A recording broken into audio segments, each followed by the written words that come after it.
Hello students, हम लोग कल का छुट्टा हुआ सेशन बौद्ध धर्म छुट्टा हुआ था। बौद्ध धर्म के बारे में देखते हैं कहाँ तक हो गया था।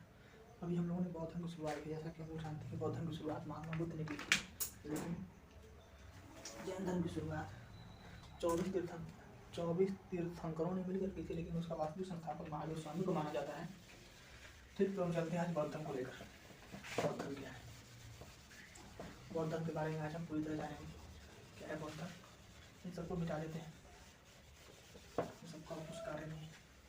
जैसे बौद्ध धर्म के बारे में धीरे जाना जाएगा। महात्मा बुद्ध, इसकी स्थापना महात्मा बुद्ध ने की थी। उनका जन्म 563 ईसा पूर्व में नेपाल के लुम्बिनी में हुआ था। ठीक, 563 ईसा पूर्व में नेपाल के लुम्बिनी में एक राजा के घर शुद्धोधन के घर हुआ था। शुद्धोधन, ठीक, वहाँ के राजा थे। उनकी माता का नाम था महामाया। महामाया उनको जन्म देने के मात्र 2 दिन के बाद मृत्यु को प्राप्त हो गई। उसके बाद उनका पालन पोषण प्रजापति गौतम में उनकी मौसी ने किया था, जिनसे उनके पिता ने दूसरी शादी कर ली थी। बचपन में ही ऋषि मुनियों ने बता दिया था, उनके बचपन में ही जन्म के समय ही ऋषि मुनियों ने बता दिया था कि यह बहुत ही प्रतापी और बहुत ही तेजस्वी बालक है।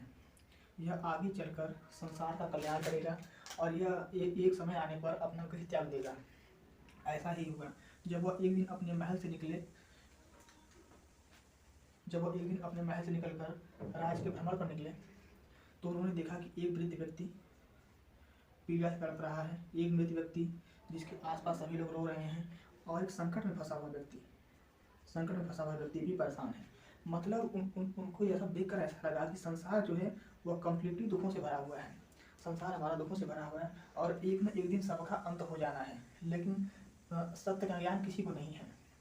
इसलिए उनको महात्मा बुद्ध को संपूर्ण सत्य का ज्ञान चाहिए था। इसलिए उन्होंने संपूर्ण सत्य के ज्ञान के लिए 30 वर्ष की आयु में गृह त्याग दिया। लेकिन जब वो लौट कर आए, राज के भ्रमण से लौट कर आए, तो उनके पिता शुद्धोधन को लगा था कि यह राजा बनना नहीं चाहता है। इसलिए उन्होंने उनको पारिवारिक संबंध में बांधने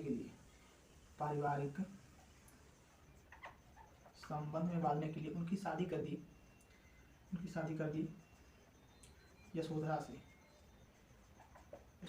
ठीक, यशोधरा से उनकी शादी कर दी। यह मात्र 16 वर्ष की थी। 16 वर्ष की आयु में उन्होंने महात्मा बुद्ध से शादी की थी और उनसे एक पुत्र की प्राप्ति हुई, राहुल। ऐसे ही इसका नाम नहीं पड़ा। राहुल का अर्थ होता है रास्ते का कांटा। राहुल इसका नाम ऐसे पड़ गया कि जब इनसे दासियां पूछने के लिए आएगी आपको पुत्र हुआ है, उसका नाम क्या रखा जाए, तो उनके मुंह से गलती से निकल गया था राहुल। मतलब कि मेरे रास्ते का कांटा जन्म ले चुका है, अब मैं गृह त्याग नहीं कर सकता हूँ, अब मेरे ऊपर जिम्मेदारियाँ आने की आशंका है। लेकिन उनको पहले से लिखा गया था कि वह एक समय पर गृह त्याग देंगे तो त्याग देंगे। ठीक, तो उनके घोड़े का नाम था कंतक। था। सारथी का नाम था चन्ना। और अपने सारथी चन्ना को बताकर वह एक दिन रात को 29 वर्ष की आयु में गृह त्याग कर सारनाथ के मृगदाव वन में, पहले सारनाथ वाराणसी पूरा जंगल था, सारनाथ के मृगदाव वन में जाकर तपस्या करने लगे अपने 5 मित्रों के साथ। 6 वर्षों तक लगातार तपस्या करने के बाद भी उनको ज्ञान की प्राप्ति नहीं हुई। तब उनको लगा कि हमको ज्ञान की प्राप्ति ऐसे नहीं हो सकती, तो एक औरत से सलाह लेकर और प्रेरणा लेकर उन्होंने वहाँ से कूच कर दिया।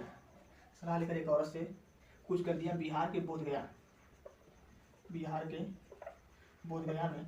और बोधगया में जाकर पीपल वृक्ष के नीचे निरंजना फल्गु नदी के किनारे और वैशाख पूर्णिमा के दिन बिहार के बोधगया में उनको ज्ञान की प्राप्ति हुई। कहा जाता है जब उनको ज्ञान की प्राप्ति हुई तब उनको तथागत कहा गया और उनके शरीर से अदम्य प्रकाश निकलने लगा।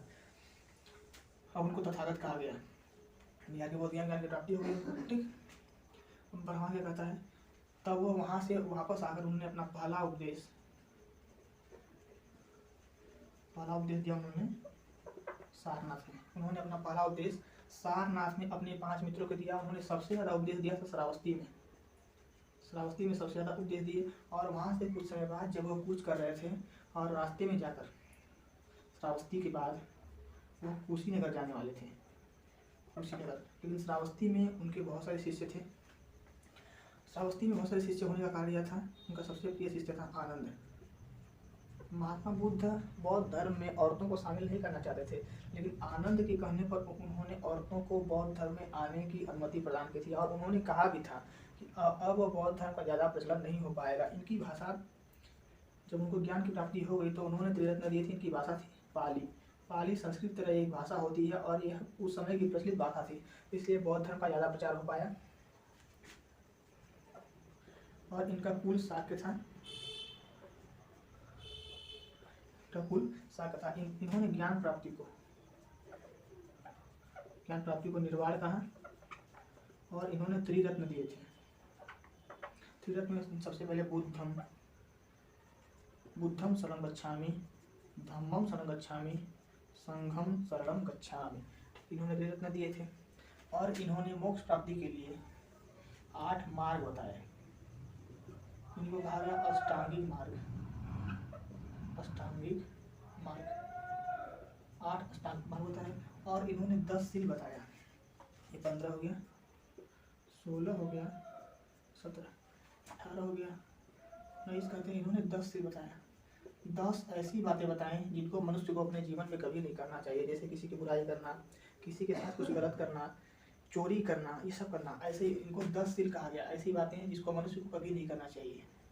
20वां इन्होंने संसार के 4 आर्य सत्यों को बताया। 4 आर्य सत्य बताए इन्होंने। क्या थे वो सत्य? पहला था संसार दुखों से भरा हुआ है। संसार जो है वो दुखों से भरा हुआ है और किसी न किसी दुख का कोई न कोई बड़ा कारण है। किसी न किसी दुख का कोई न कोई बड़ा कारण है, ठीक, कारण। और तीसरा बताया कि सभी दुखों का कारण क्या है? इच्छा है। सभी दुखों का कारण इच्छा है। लेकिन जैन धर्म में दुखों का किसे बताया गया था? आत्मा को। इसमें मोक्ष प्राप्ति में बाधा इच्छा को बताया गया, ठीक। चौथा कहते हैं इच्छा को खत्म किया जा सकता है। इच्छा को खत्म किया जा सकता है, ठीक।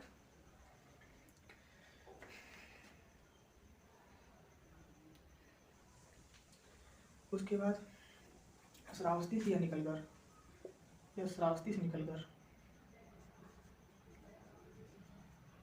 कुशीनगर जाने वाले थे।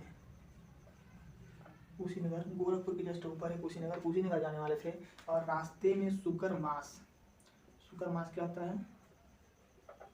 आज इसको मशरूम बोलते हैं, गुलमुत्ता मशरूम। जहर मिला हुआ शुकर मास खाने से इनकी कुशीनगर पहुँचते पहुँचते तबीयत बिगड़ने की वजह से इनकी मृत्यु हो गई और इनकी मृत्यु को महापरिनिर्वाण कहा गया। जैसे हिंदू धर्म में सबके नाम के आगे स्वर्गीय लगा दिया जाता है, स्वर्गीय मतलब यह स्वर्ग में चले गए हैं, स्वर्गीय फलाना, स्वर्गीय ठिकाना, ठीक। लेकिन बौद्ध धर्म में सबके नाम के आगे महापरिनिर्वाण नहीं लगाया जाता। यह केवल महात्मा बुद्ध के लिए उपयोग किया गया था महापरिनिर्वाण, और सबके लिए निर्वाण उपयोग किया गया था, ठीक। इनको महापरिनिर्वाण प्राप्त हुआ।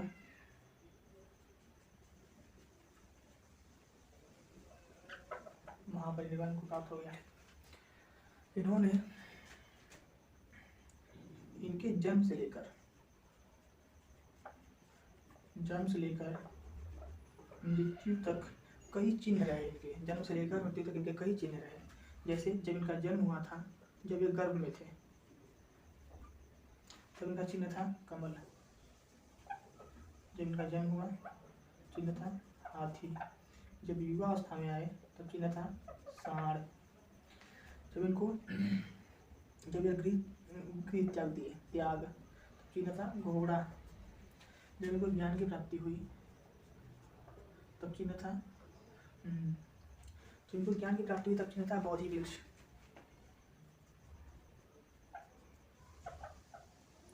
ठीक।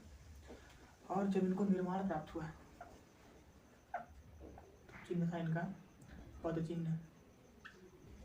और जब महापरिनिर्वाण प्राप्त हुआ तो चिन्ह था स्तूप। सबसे ज़्यादा स्तूप सम्राट अशोक ने बनवाए थे, जिनको पुष्यमित्र शुंग ने बहुत सारे बौद्ध धर्म के स्तूपों को तोड़वा दिया था, क्योंकि वह कट्टर हिंदू था, अपने धर्म को ही अच्छा मानता था। ठीक, बौद्ध धर्म। इसके बाद आगे देखते हैं इधर बौद्ध धर्म के बारे में।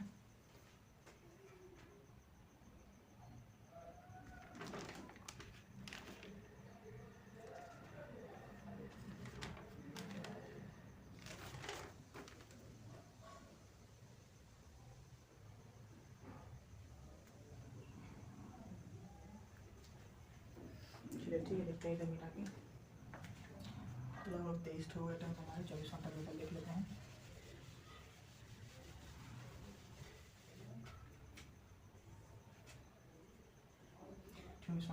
बौद्ध धर्म में प्रवेश करने वाली पहली महिला थी। बौद्ध धर्म में प्रवेश करने वाली पहली महिला थी प्रजापति गौतमी। प्रजापति गौतमी। और दूसरी थी आम्रपाली। आम्रपाली प्रकृति से एक वैश्या थी, लेकिन महात्मा बुद्ध ने कभी भी इनको वैश्या की नज़र से नहीं देखा। वह सबको एक समान मानते थे। इन्होंने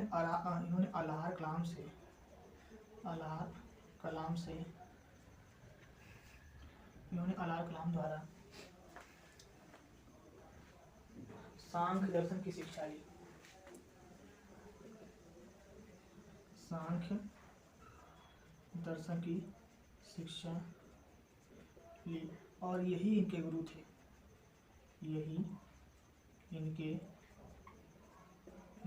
अलाहार कलाम भी इनके गुरु थे और इनके ज़्यादातर उपदेश सांख्य दर्शन से ही लिए गए हैं। ठीक। इन्होंने रुद्र कलाम से योग दर्शन की शिक्षा ली। योग दर्शन पतंजलि द्वारा लिखा गया था। यह पतंजलि द्वारा लिखा गया था। ठीक, योग दर्शन। इधर देखते हैं आगे 26 टर्म होंगे इसमें।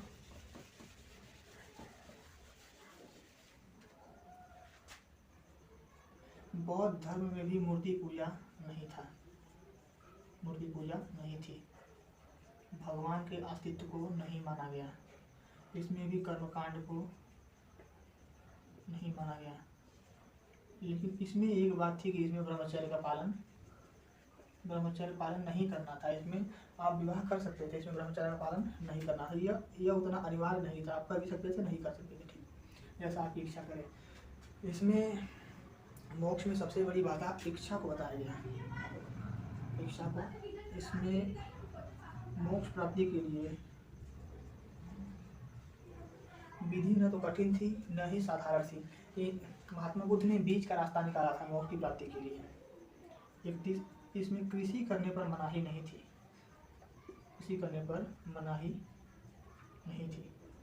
32 महिलाओं को भी बराबर दर्जा दिया गया।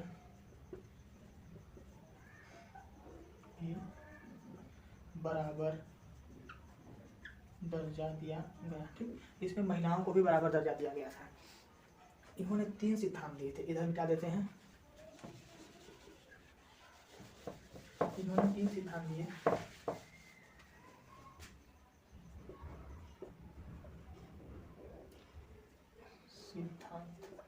ठीक, चलिए। पहला सिद्धांत था अनेश्वरवाद। अनेश्वरवाद यह कहता था ईश्वर का कोई भी अस्तित्व नहीं है। संसार में ईश्वर का कोई भी अस्तित्व नहीं है, लेकिन इन्होंने पुनर्जन्म को माना था। इन्होंने मोक्ष प्राप्ति और पुनर्जन्म को माना था, लेकिन इन्होंने ईश्वर का अस्तित्व नहीं माना। दूसरा क्षणिकवाद। संसार में कोई भी वस्तु मात्र एक क्षण के लिए है, यह कभी भी खत्म हो सकती है। जैसे किसी भी वस्तु का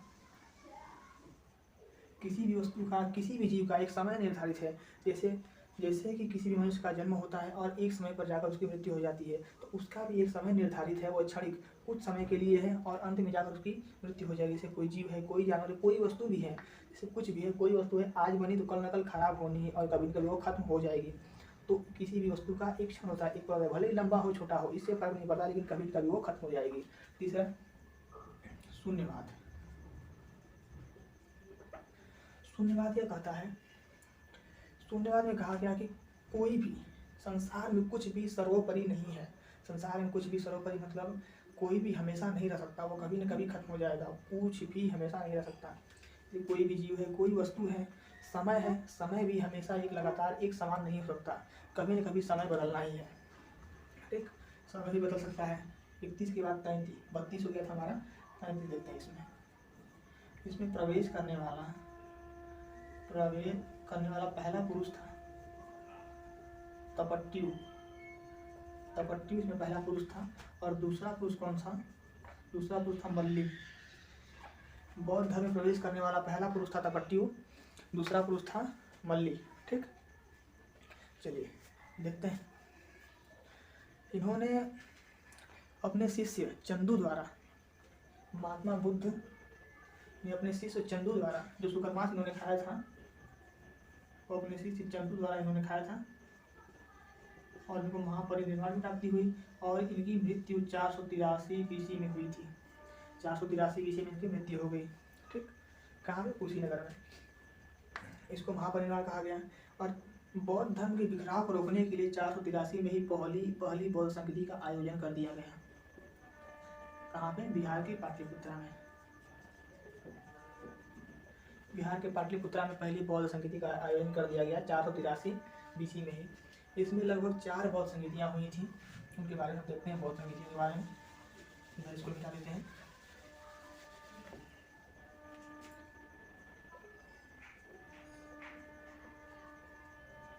बौद्ध संगतियाँ, पहली बौद्ध संगति हुई थी पाटलिपुत्रा में, दूसरी बौद्ध संगति हुई थी राजगीर में, तीसरी हुई थी वैशाली में, चौथी बौद्ध संगति हुई थी पुंडग्राम में, कुंडल वन में। ठीक, चलिए इसको मिटा देते हैं। पहली बौद्ध संगति हुई थी 483 BC में, दूसरी उसके 100 साल बाद फिर से 383 में, फिर से कुछ समय बाद 255 BC में कराई गई, और पहली सदी में चौथी बौद्ध संगति का आयोजन किया गया। फिर 4 बौद्ध संगतियाँ हुई थी। पहली बौद्ध संगति के समय राजा थी अजातशत्रु के समय कराई गई थी, अजातशत्रु के समय। दूसरी बौद्ध संगति, इसमें राजा थे कालाशोक ने इसका आयोजन किया गया। तीसरे थे अशोक, सम्राट अशोक के समय। अशोक सबसे बड़ा बौद्ध अनुयायी था। उसके बाद कनिष्क। इसमें इसकी अध्यक्षता की थी सावक मीर ने इसकी अध्यक्षता की थी। पहली बौद्ध संगति जो कि पाटलिपुत्रा में, बिहार के पाटलिपुत्रा में 483 BC में महात्मा बुद्ध के मृत्यु के समय अजातशत्रु के शासनकाल में कराई गई थी, सावक मीर की। दूसरी की थी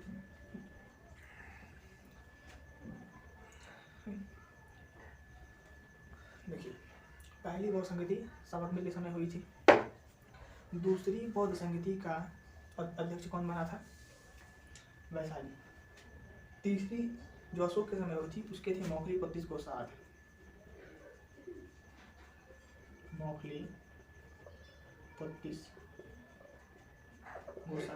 और चौथी में इसमें वसुमित्र और अश्वघोष।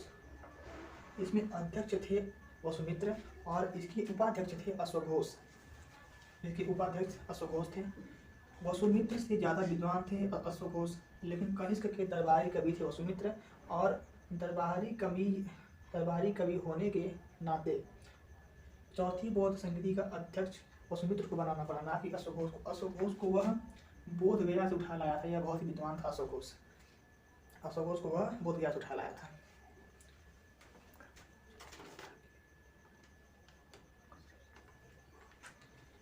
चलिए ठीक है, इस सेशन आगे बढ़ाते हैं। यहाँ थोड़ी सी हमारी गलती हो गई है, तो आप देख लेते हैं। यह महाकश्यप के नेतृत्व में हुई थी पहली बौद्ध संगति, दूसरी हुई थी सावक मीर। चलिए ठीक, आगे बढ़ते हैं। बौद्ध संगतियाँ होगी हमारी, लेकिन कहा जाता है कि 5वीं बौद्ध संगति भी हुई थी। किसके शासनकाल में? हर्षवर्धन के शासनकाल में बहुत ही बड़ी बौद्ध भिक्षुकों की एक सभा बुलाई गई थी, उसको 5वीं बौद्ध संगति कहा गया। वो 5वीं बौद्ध संगति वेइनसांग के नेतृत्व में हुई थी। लेकिन इसको 5वीं बौद्ध संगति का दर्जा नहीं दिया जाता। लेकिन हर्षवर्धन के शासनकाल में इसका झुकाव, यह ब्राह्मण था, यह हिंदू था, लेकिन इसका झुकाव सबसे ज़्यादा बौद्ध धर्म के प्रति था। इसलिए इसमें बौद्ध भिक्षुकों की बहुत ही बड़ी संगति बुलाई गई थी, उसको कहा गया 5वीं बौद्ध संगति। ठीक,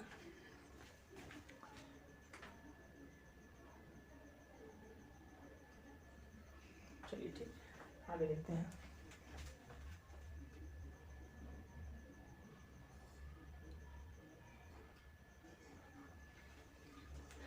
बहुत संगीतियाँ हुई। अब बहुत संगीत हो गई, आगे चलकर समझा देते हैं। आगे चलकर बौद्ध धर्म की दो भागों में टूट गया।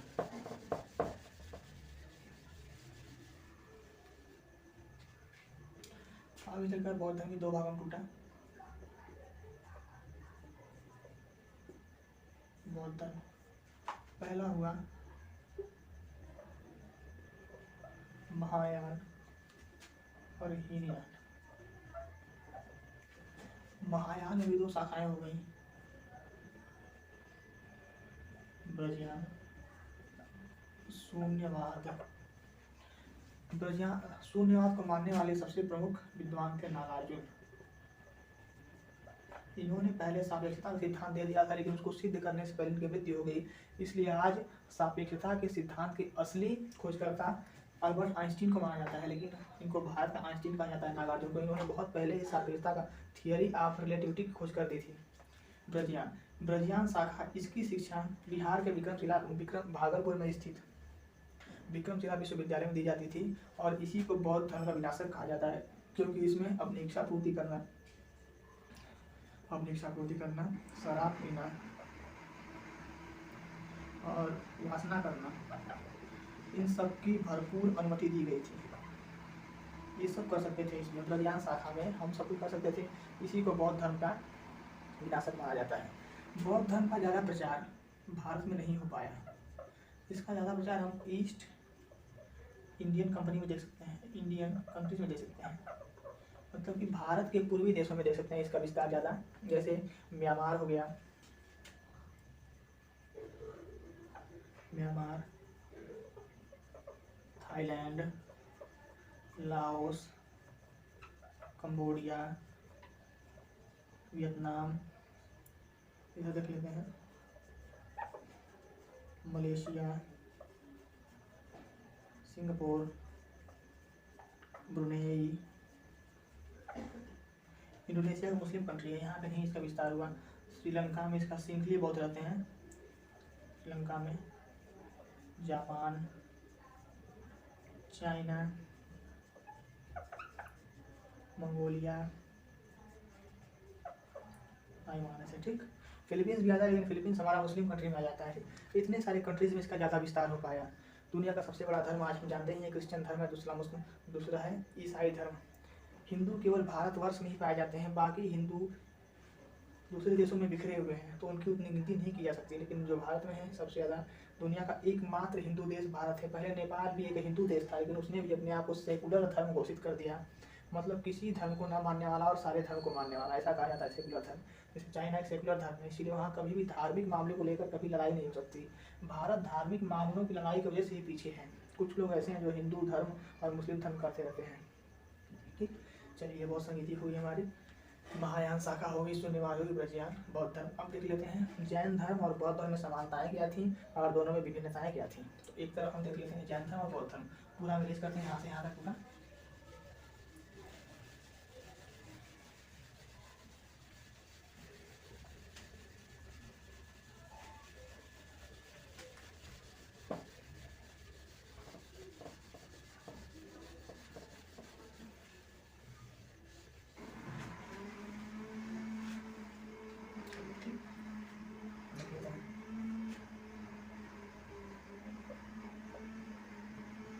बौद्ध धर्म इधर, जैन धर्म, ठीक।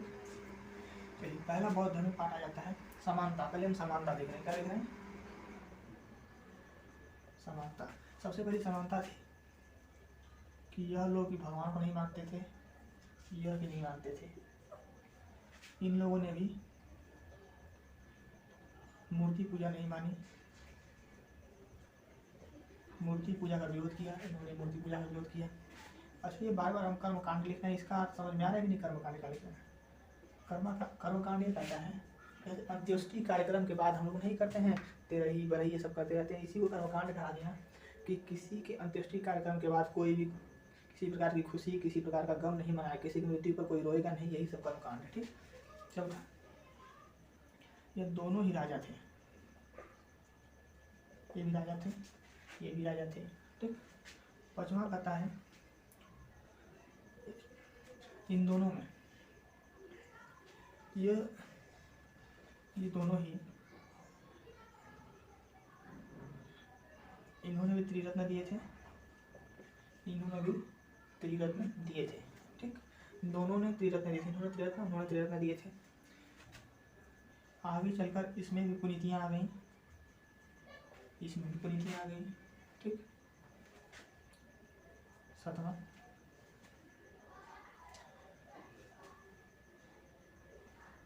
चलिए ठीक, अब थोड़ा विभिन्नताएं देखेंगे। समानताएं होती हैं लेकिन विभिन्नताएं दोनों में सबसे ज़्यादा विभिन्नताएं हैं। चलिए समानताएं हो गया, नीचे विभिन्नताएं की बात करते हैं। यहाँ से पहली विभिन्नता है इनकी भाषा पाली थी, बौद्ध धर्म में इनकी भाषा पाली थी, इनकी भाषा प्राकृत थी। इसमें मोक्ष कहा गया, इसमें कैवल्य कहा गया। इनका कुल्य शाक्य था, इनका कुल्य लोक्य था। इसमें बाधा इच्छा को बताया गया, इसमें बाधा आत्मा को बताया गया। इसमें निर्वाण प्राप्ति बताया गया। इसमें निर्वाण प्राप्ति के बाद आपको ज्ञान की प्राप्ति होती है। इसमें संलेखना बताया गया, संलेखना। ठीक, इसका ज़्यादा प्रचलन नहीं हुआ, इसका ज़्यादा बौद्ध धर्म का ज़्यादा प्रचलन हुआ था, प्रचलन हुआ, इसका ज़्यादा प्रचलन नहीं हुआ। ठीक, अब ऊपर देख लेते हैं कितने पॉइंट हो गए, 2 3 4 5 6। ठीक, चलिए यह देखते हैं 7वां। इसमें कृषि कर सकते थे, इसमें कृषि पर रोक लगाई गई थी, ऐसे ही रहेगा। इसमें कृषि पर रोक लगाई गई थी। इसमें ब्रह्मचर्य का पालन नहीं करना था, इसमें ब्रह्मचर्य का पालन करना था। ठीक, नंगा कहता है इसमें महिलाओं को भी सम्मान मिला, महिलाओं को बराबर सम्मान, इसमें महिलाओं को बराबर सम्मान नहीं दिया गया। 10वां कहता है ये लोग वस्त्र धारण करते थे। इसमें दिगंबर शाखा,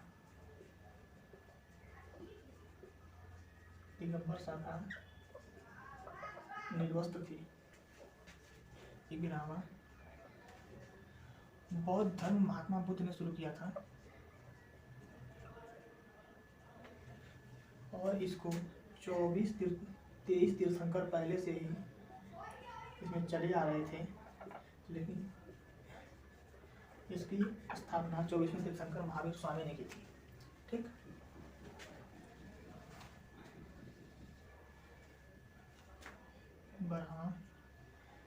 बड़े राजाओं का समर्थन मिला, इसको बड़े राजाओं का समर्थन मिला, जैसे अशोक,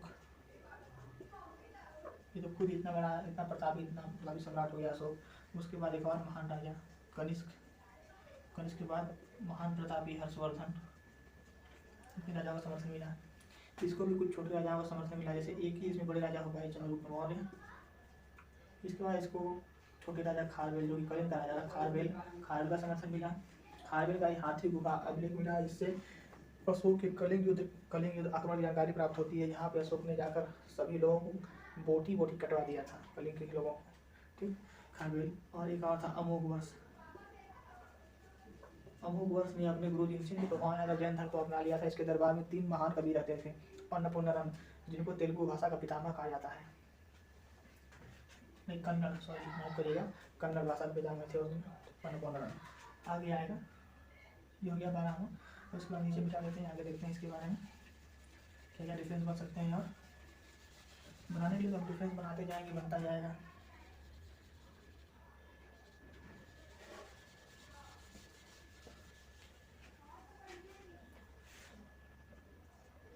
इन्होंने आर्य सत्य बताया, आर्य सत्य बताया था इन्होंने 10 सील दिया,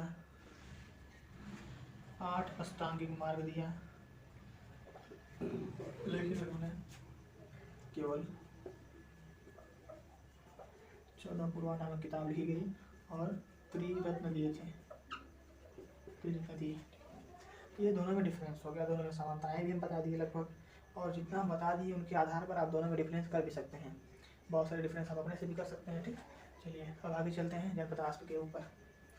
अब यहाँ से हमारा ये खत्म हो गया। हम वहाँ वैदिक काल पढ़ रहे थे, तो हम देखे थे कि वैदिक काल था, उसमें सबसे बड़ी इकाई थी जन। जन से बना जनपद, जनपद से बना महाजनपद। महाजनपद बनने की शुरुआत उत्तर वैदिक काल से ही हो गई थी, लगभग 1000 BC से। 1000 BC से ही महाजनपदार्थ बनने की शुरुआत हो गई थी, लेकिन वह धीरे धीरे बनकर पूरी तरह विकसित हुए इन धर्मों के खत्म होने के बाद, जैन धर्म और बौद्ध धर्म के बाद। उत्तर मुगल काल जब बीत गया 600 BC के बाद उनका सही से उदय हुआ उन महाजनपदों का। महाजनपदों की जानकारी 14 पुराण नाम की किताब से भी प्राप्त होती है, उसकी जानकारी अंगुत्तर निकाय से भी प्राप्त होती है।